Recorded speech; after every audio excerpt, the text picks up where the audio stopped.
losako na baimboka wabino défenseur ya patrie prophète surnaturel MB Élysée messager de Jésus-Christ na izongeli bino pe na kozongelaka bino tango iso pona kolobelaka makambo mboka. Pour l'amour de ma patrie, je n'aurai point de repos jusqu'à ce que sa libération aille apparaître comme l'aurore.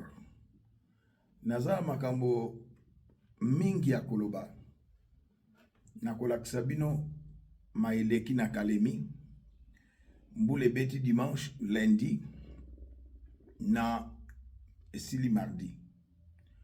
Tout le monde a premier citoyen ya province ya Tanganyika kuna na Kalemi Mayasalaki ya kitoko que je félicite pour lui yende azali premier citoyen azalaki elongo na ba sinistré mbule betaki na Kinshasa ya ide sinistré mbule beti lisusu na Kalemi ya mbona loka liboso ya mibale tokotala traîtrisme na ba soda FARDC o balingaki ba kwesa Uvira esimbite ya misato tokotala mayezoleka na gouvernement nazali la voix de sans voix ndeko oyo Christian Mawa bato mususu bazozo mbongo na présidence pour bakosela ka bato makambo. C'est mardi 6 mai 2025. Face à l'ampleur de dégâts, les gouverneurs Christian Kitungwa Muteba n'a pas hésité. Autopied, il s'est rendu sur le terrain pour constater les dégâts des vies. Dans un décor de désolation, entre maisons effondrées et cris de détresse, les chefs de l'exécutif provincial ont lancé sans attendre une opération d'envergure, recherche des disparus, secours aux familles affectées et réconfort aux sinistrés. Aux côtés de sa population, traversant les eaux boueuses, titubant sur des sols détrempés, Christian Kitungwa Muteba s'est mêlé aux familles sinistrées, partageant leur douleur, leur peur et leur incertitude. Du côté quartier Kichanga, dans la commune de la Lukuga, les gouverneurs Christian Kitungwa Muteba a parcouru les longs de la rivière Lubouye, dont les flots amphiries ont arraché des dizaines d'habitations. L'émotion était à son comble grâce à l'intervention un corps sans vie d'un bébé de moins de 5 ans a été retrouvé, emporté par la crue. Une tristesse. Gouverneur a dit chemise à pembe. La kepi à bleu. Christian.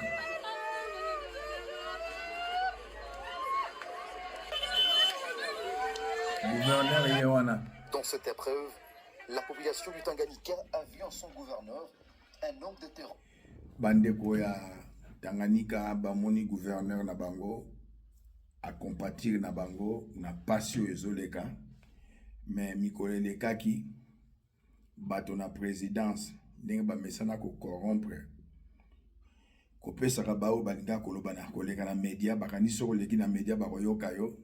Ce gouverneur a été vilipendé balobi akimi gouverneur akimi gouverneur akatisi na kuna na mboko Tanzanie tout ça même ngaba benga kinga na bato mosusu loba menga vana loba fona vérifier na bengi kalemi babite gouverneur azali akimite.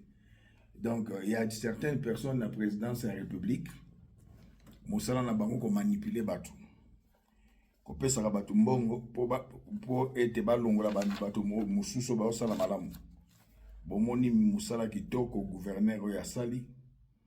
J'ai aimé. J'ai vraiment aimé. Mais si quoi tu veux makambo izoleka na Uvira. Nous avons, nous, le réseau d'intelligence privée, des antennes partout. Na Congo, surtout, et à travers des grandes villes na Mokili Mobimba. Pour les Congolais, baza presque partout. Au Batangi, Basali, Baïti, dans l'Olenge, dans l'Olenge. La nuit d'hier, na 21h jusqu'à 2h du matin, tomba soldat ya FRDC corrompu, corruption toza koloba. La plupart originaires ya Walungu.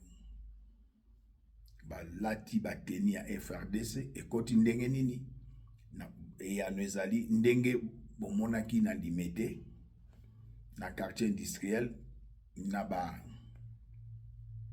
dépôt ya ba indien, plus de 200 et quelques ballons ya batombola nzo bayaki ballon ya teni ya M23 lolenge moko pe na Bukavu avec ya ekotaki ba congolais de père et de mère ba traître ba kotsaki ba teni kaka ba soda wana baza na kati ya Uvira balati ba teni ya M23 bokando beta masasi nzambe atikaka Kongo te babilenge ya wazalendo batelemeli bango babundisi bango o babanda komata na bangomba kuna na Uvira balie pau baleki mbeka awa nazoloba bo une trentaine bakangi bango bazosambisa bango bazolakisa bandeko na bango esika bazali tala traîtrise meti na armée.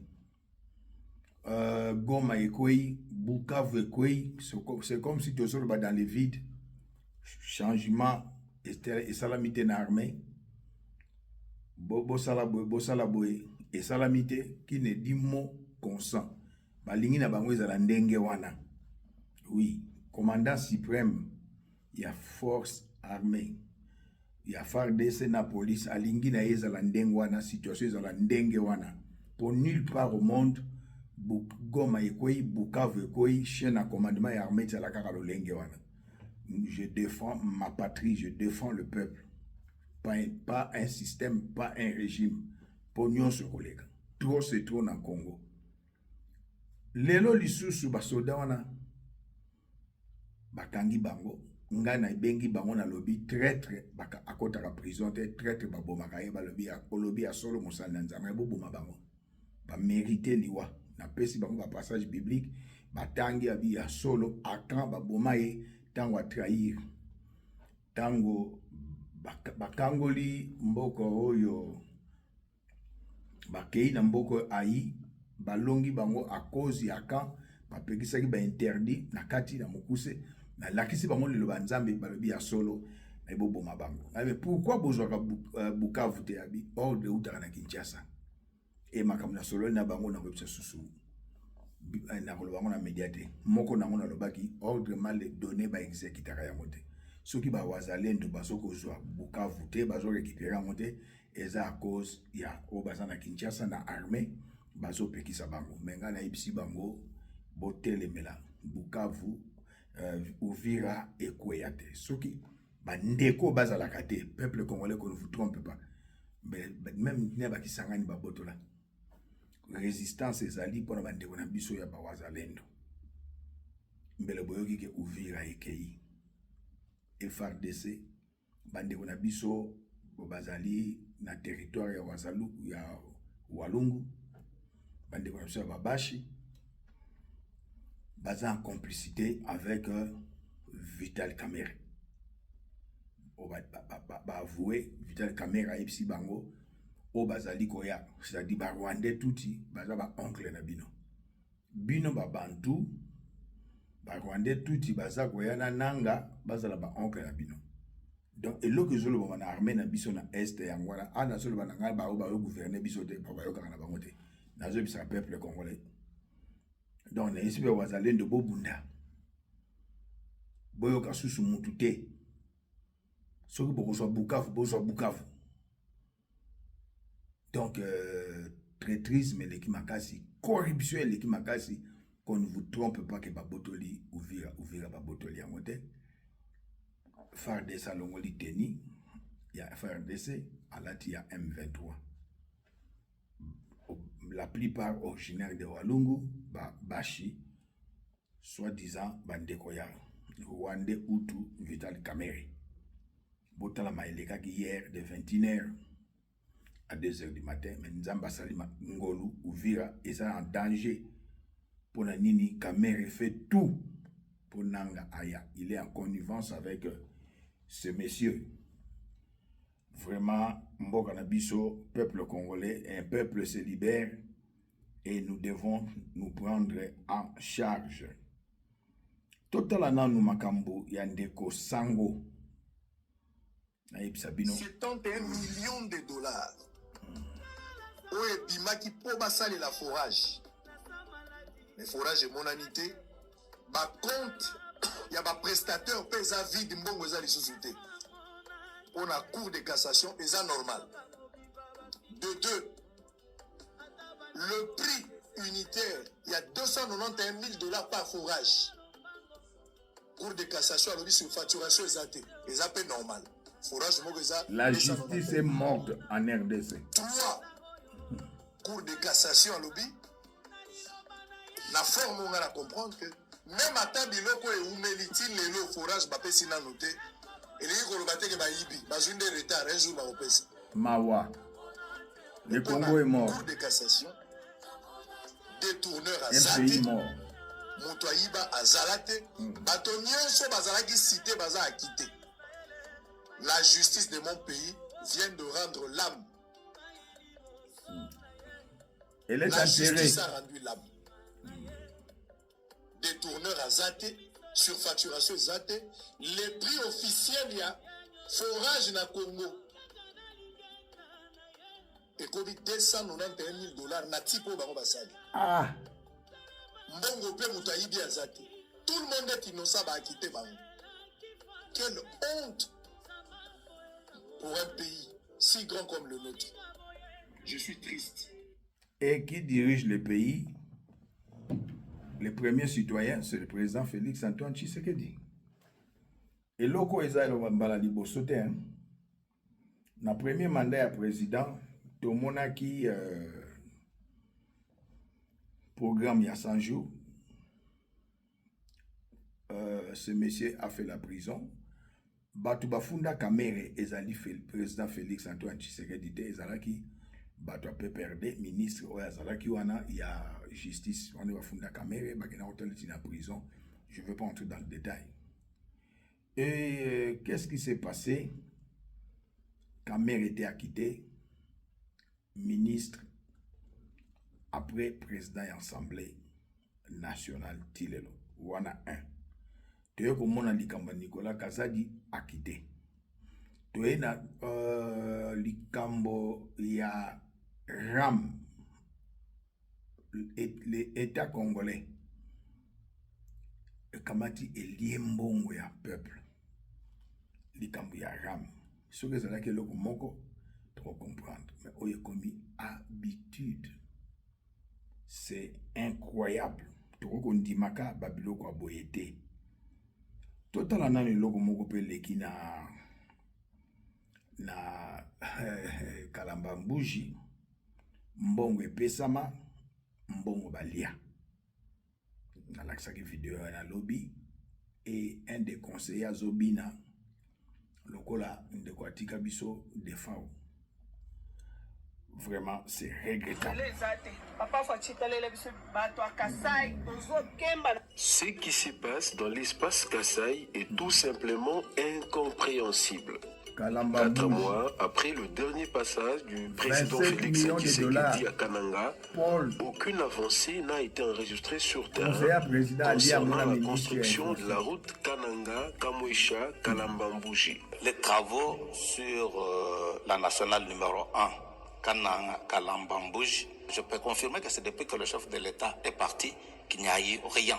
Pour s'en rendre compte, l'assistant personnel du chef de l'État, Paul Mundela, un des grands voleurs, Paul Mundela, de 6h à 22h, en vue de vérifier l'avancement des travaux. 27 millions. À sa grande surprise, il a constaté que rien n'avait été fait depuis le dernier passage du président Tshisekedi à Kananga. Pourtant, le chef de l'État avait demandé à la population de lui lancer des cailloux au cas où il ne réaliserait pas sa promesse. Bon temps, on va relancer des cailloux pour le seconde. Va manquer président outrage. Il va lancer des cailloux. Congo a un problème. J'aimerais dire au peuple congolais, avant de dans le Congo a un problème, Mobutu Lobaraboué. Le président de la République n'est pas un magicien. Qu'est-ce qu'il voulait dire par là?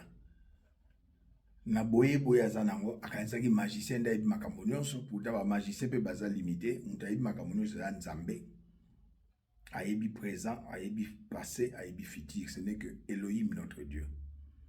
Alinga koloba ke ngai naza magicien te, ben makambo mosusu esengeli bino service à renseignement et longo na peuple boye bisanga. Pour même ba service à renseignement makambo mosusu échappe à bango. Voilà ce qu'il voulait dire. Et moi, en tant que défenseur de la patrie, serviteur de Dieu, messager de Jésus-Christ, j'aimerais dire à Monsieur le Président Félix Antoine Tshisekedi Fachi, Nalingio, pour la parole de Dieu dit, Dieu aime les pécheurs, mais il hait les péchés. Moi, je vous aime en tant que président de la République, mais je hais votre politique, la politique de l'impunité, la politique de la corruption. Ezayangote, surtout pour qu'il y ait l'église, Ezayangote. Dans une émission hier, il n'y a pas la communion entre les ténèbres et la lumière. Na senga qui même na pasteur Roland Dalo abengisayo avandisayo asololanayo. Au nanina ce peuple congolais, il y a 3 types de Congolais aujourd'hui na beti du pseudo Sali. Il y a des Congolais patriotes. Et le deuxième type de Congolais, Congolais qui souffrent des symptômes de Stockholm. Ezali, un phénomène psychologique dans lequel une personne captive ou otage développe une relation positive avec son agresseur. Voilà, on a bengi syndrome Stockholm. Syndrome, c'est quoi? Ensemble des symptômes caractéristiques d'une maladie. C'est ça ce qu'on appelle syndrome Stockholm. Et ça dit développement psychologique. Oyo mutu et vandi katinaye. Akomi ko sepela na moto azo salema be. Lelo na Congo, ba musicien bazo yemba bato ba détourner mbongo. Ba musicien bazo yemba ba mafieux. Ba musicien bata théâtre. Même si quoi ba communicateur, na ba parti politique, na ba TikTok, c'est tous ces gens sont malades. Ils souffrent du syndrome de Stockholm. Donc batouana bato bazo nyoko la Congo. Bakamati bozo kumisa bango. Non. Et troisième type de Congolais bazo souffrir na maladie ya hypochondrie. Otobengi bango ba hypochondriaque na ko développer yango vie émission nanga eza mulayi mingi te. Tous on a 3 types de Congolais. Congolais patriotes, Congolais qui souffrent des syndromes, le symptôme de syndrome de Stockholm et oazo souffrir na hypochondrie, baza ba hypochondriaque. Bato bazo nyoko la bino. Bato bazo faire souffrir bino. Aujourd'hui, le Congo est malade.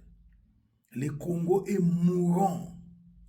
Bazo nyoko la bino bazo betela bango maboko boli, beaucoup na sympathie na ba détourneur, sympathie na ba jouisseur, sympathie positif. Ah, yes, nananganja danger. Non, peuple congolais. Un peuple se libère. Vous devez vous prendre en charge. Aujourd'hui, le Congo n'a pas besoin de l'homme qu'il faut à la place qu'il faut. Non. Aujourd'hui, le Congo a besoin d'un homme à la place qui fait défaut. Vous comprenez mon langage. Autrefois, nous disons, le Congo a besoin de l'homme qu'il faut à la place qu'il faut. Non. Mais le Congo a besoin, le Congo d'aujourd'hui a besoin d'un homme à la place qui fait défaut. Primature fait défaut. Gouvernement Mobimbe ça la défaut. Na botali sango justice eza ko innocenter les coupables. Toye na parlement les 2 chambres fait défaut. Toye na ba cour et tribunaux ezo ça la défaut. Même la présidence, le président fait défaut. Nous avons besoin d'un homme à la place qui fait défaut. C'est-à-dire un homme fort, responsable, capable de former un gouvernement non de jouisseurs, un gouvernement non de mafieux, ni de détourneurs, mais un gouvernement responsable pour développer notre pays. C'est ce que nous avons besoin. L'olengo yote, il fallait passer la barrage na chiti ya Katende. Ti lelo 32 ans Mobutu leki, 18 ans ya Kabila leki, lelo 6 ans ya monsieur le président Félix et le côté. Mais Ibrahim Traoré 3 ans ya pamba na sa bino ba image a tongi ba immeuble lokola Edouard dos Santos atika kuna na Angola. 3 ans ya pamba. Vous me diriez qu'il y a la guerre. Ah bon? La guerre, 3 milliards, il y a loi de programmation, il y a armée et Kenda. La guerre, milliards, pendant la guerre. Et c'est pourquoi on ne peut pas construire. Donc, bazoï pendant la guerre, mais pour la construction, mais non. L'armée, il n'y a pas de mauvaises troupes, il y a de mauvais chefs. Mais même dans la constitution, premier citoyen, c'est le président de la République, qui ne dit mot consent. Et le président de la République a entouré na Topin Kabongo, Mouibi, a comment le Lokester, a Simbi Finance. Tango, monsieur le conseiller spécial en matière de sécurité, Eberand, a aussi la consultation, Topin Kabongo était là pour faire quoi? Yem Tazana Prime, Azana, l'Assemblée nationale. A aussi la nini, et Pembe Yanani. Ndeko HK, que je salue, Basenga et 500 000 points à la ministre. Bozomona babiloko oyo balobi pe ekoleka nango Congo mutakotelema eloko azate qui ne dit mot consent à ce pays na ebali yakbal. Donc pays de jouisseurs, pays de détourneurs, pays de malfaiteurs, de mafieux. Non, monsieur le président est entouré de Paul Mundela Mbon akala mambouja liboso balie siko sou balie. Il est entouré de monsieur Patrick Loabeya Mouyibi Mounene. Il est entouré de J.C. Kabongo. Il est entouré de Wameso. Bato Bavandi Pembena président. Alingi na ye kolongo la bangote. Tolobani. Goma. Bukavu ko ya chaîne à commandement. To répétera sous to répété. Président Zali responsable. Hein? Monsieur le président Zalaki chargé, il y a relation extérieure, il y a plus grand parti politique, il y a RDC, IDPS. Chargé des relations extérieures. C'est comme si le gouvernement est ministre des Affaires étrangères. Mais vous retrouvez Moutilokola, Fortuna Biselele, à l'objet Bakenda, comme on a Paul Kagame, Biso, Tozana carnet d'adresse, Toye Panayom, Tozana carnet d'adresse, Biso dans minéré. On les a insulté au peuple congolais. Parce que le président Fachi fut chargé à relations extérieures. Il y a le plus grand parti politique, il y a RDC, Tilelo, IDPS. Si vous avez un gouvernement, ministre des Affaires étrangères, automatiquement, ça n'a carnet d'adresse. Mais pourquoi Babilo Kaboy? Mbongo Yara Mekeda. Et comme d'habitude, ça devient une mentalité. Non. Nous ne pouvons pas accepter qu'un groupe de gens nous maltraite, nous le peuple. Et vous vous acclamez. Parce que fanatisme, tribalisme, népotisme et latibino. Non. Nous avons besoin maintenant, le Congo a besoin maintenant d'un homme à la place qui fait défaut. La présidence, le gouvernement, la cour et tribunaux, l'Assemblée nationale. Nous avons besoin des hommes et des femmes à la place qui fait défaut. L'homme qu'il faut à la place qu'il faut. Mais monsieur, comment il s'appelle Nani, ministre de la Finance. Et c'est un intellectuel. Mais Mouibi. Parce qu'il y a des gens qui confondent être intelligent et être mal éduqué. Ce sont ceux qui sont mal éduqués qui sont en train de voler Au cause nous très intelligent le quoi musique moi na l'accepte bien musique ayiba mbongo mata tamponio très intelligent ayiba mbongo hein donc tu peux être intelligence et ça dans la classe éducation et pas baboti na bino il faut pas confondre. Peuple congolais, il est grand temps de sauver la RDC comme avait dit mon père spirituel que j'ai sali l'archevêque Coutinho Fernando. La République est en danger. Debout Congolais, sauvons le Congo. Corruption attend à Mobutu, corruption à Joseph Kabila, corruption attend à Félix Antoine Tshisekedi, notre président. Non. Il faut le rabattre la biso vérité. Jusqu'à quand on va kana Topeka Bongo, monsieur le président? Jusqu'à quand on va Paul Mundela Bamiyibi? Jusqu'à quand on va Patrick Loabeya? Jusqu'à quand on va Jiseka Bongo? Jusqu'à quand on va Wameso? Monsieur le président, c'est vraiment regrettable. Gouvernement, période de ça, yo administration ya fachi, et ça administration ya bateau na tangité. Et peuple congolais, n'oubliez pas ce que je viens de Naïbi Sibino. Le Congo a besoin d'un homme. Pas un homme qu'il faut à la place, d'un homme à la place qu'il faut. Non, d'un homme à la place qui fait défaut maintenant. La présidence fait défaut, le gouvernement fait défaut, l'Assemblée nationale et les cours tribunaux font défaut. Et c'est ce que le peuple tout élément. De récupérer pouvoir de ça. Fachi, chambre nyonso yo chambre haute na basse, institution nyonso to kouesa yango to récupérer. Pour ceux qui te sali boyete, je vais vous dire une chose. Américain aujourd'hui, la première puissance économique, qu'on ne vous trompe pas, c'est la Chine.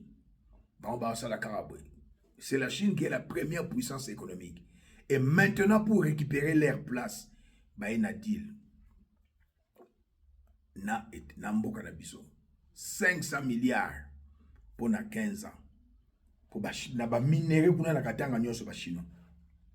Balingi ba récupérer place na bango ya liboso ba chinois. Ba na Congo. Tous à la prudence. Sinon tes pays na biso comme un pays moko sous tutelle. Nous sommes agressés 4 fois par le même pays. AFDEL, c'est Kagame. RCD Goma, c'est Kagame. CNDP, c'est Kagame. M23A, la M23B, c'est Paul Kagame. Et les Américains nous obligent de signer un partenariat avec nos agresseurs et les bourreaux de nos victimes. Ça, c'est une haute trahison. Une haute trahison. Les Congolais qui ont l'intelligence patriotique, comme moi, n'accepteront pas. Mais ceux qui souffrent des syndromes de Stockholm accepteront cela. Ceux qui souffrent de l'hypochondrie et qui sont malades, qu'on les appelle les hypochondriaques, bako accepter. Bato bazo nyokola yo ozo betele maboko. Pona miette. Bato bazo nyokola yo ozo kumisa bango. Pona miette. Non, Congolais. Le premier ennemi à Congo, c'est sa mentalité. Ce n'est même pas les Américains. Premier ennemi à Congolais, c'est sa mentalité. État d'esprit, habitude de penser, façon régulière de voir des choses, de conserver des choses, de penser, d'agir et d'être. Mentalité. Il faut tout le cas changement de mentalité. Sinon, ceux qui peuplent te récupérer pouvoir na bisoté. C'est fini. Banguna, Américain, Baropesa Banguna, Makambo. Ça, c'est un contrat que nous devons respecter et refuser. Un gouvernement responsable, un régime responsable, il faut refuser Yango. Yango na lobby na peuple congolais. Le Congo d'aujourd'hui a besoin d'un homme. Pas d'un homme qu'il faut à la place qu'il faut, non. Et le Congo d'aujourd'hui a besoin d'un homme à la place qui fait défaut. Commandant suprême fait défaut. commandant à magistrature fait défaut, président de la République fait défaut, premier ministre fait défaut, elle fait défaut, les ministres, les cours et tribunaux, nous sommes à défaut. Un homme à la place qui fait défaut, Congo lelo, tokutani mbala ya sima. Tangu zifueni, jiba jakukumbana, sai inenea, tangu ekoki, Congolais, bima nanzela to récupérer pouvoir na biso. Sinon te, ba mindele ba kozwango ba pesa on ba Rwandais et ba komisi est ya Congo, Congo mobimba, un pays sous tutelle, totalement.